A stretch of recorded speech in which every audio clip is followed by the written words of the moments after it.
اعوذ باللہ من الشیطان الرجیم، بسم اللہ الرحمن الرحیم۔ السلام علیکم پیارے بچوں۔ اردو گرامر عنوان اسم ضمیر اور اس کی اقسام۔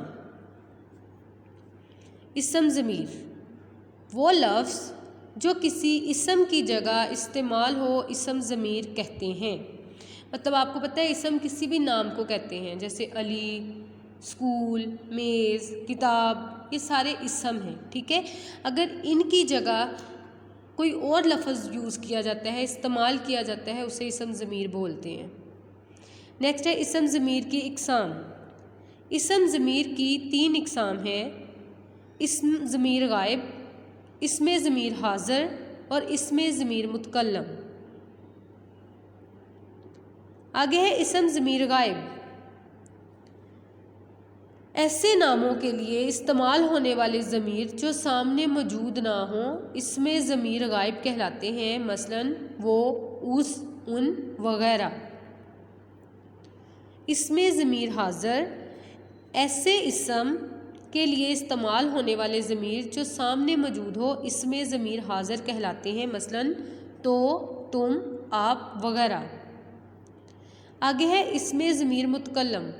وہ ضمیر جو بات کرنے والا شخص اپنے لیے استعمال کرتا ہو اسم ضمیر متکلم کہلاتا ہے، مثلاً میں، میرا، ہم وغیرہ۔ اب اگر آپ دیکھیں کہ ہم اسم ضمیر غائب میں وہ، اس، ان لفظ کو استعمال کرتے ہیں تو اس کی مثال دیکھیں: وہ میرا بھائی ہے، اس کا نام علی ہے، ٹھیک ہے۔ اس طرح سے وہ یہاں پہ موجود نہیں ہے لیکن ہم اس کے بارے میں بات کر رہے ہیں تو یہ ضمیر غائب ہے۔ اور یہ دیکھیں ضمیر حاضر: تو، تم، آپ، ٹھیک ہے نا۔ تم کیسے ہو، آپ کہاں جا رہے ہیں، تو یہ جو سامنے بندہ موجود ہے ہم اس سے بات کر رہے ہیں، وہ وہاں پہ اس وقت موجود ہے، اس وجہ سے اس الفاظ کو استعمال کرنا اسم ضمیر حاضر ہے۔ اب یہ دیکھیں اسم ضمیر متکلم ہے تو یہ متکلم سے مراد ہے خود سے کلام کرنے والا، ٹھیک ہے، جو خود کلام کر رہا ہوتا ہے۔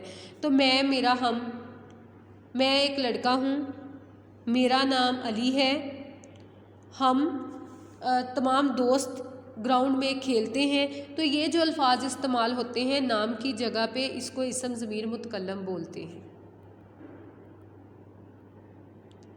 اسی کے ساتھ ہماری آج کی کلاس ختم ہوتی ہے۔ اللہ حافظ اینڈ تھینکس فار واچنگ۔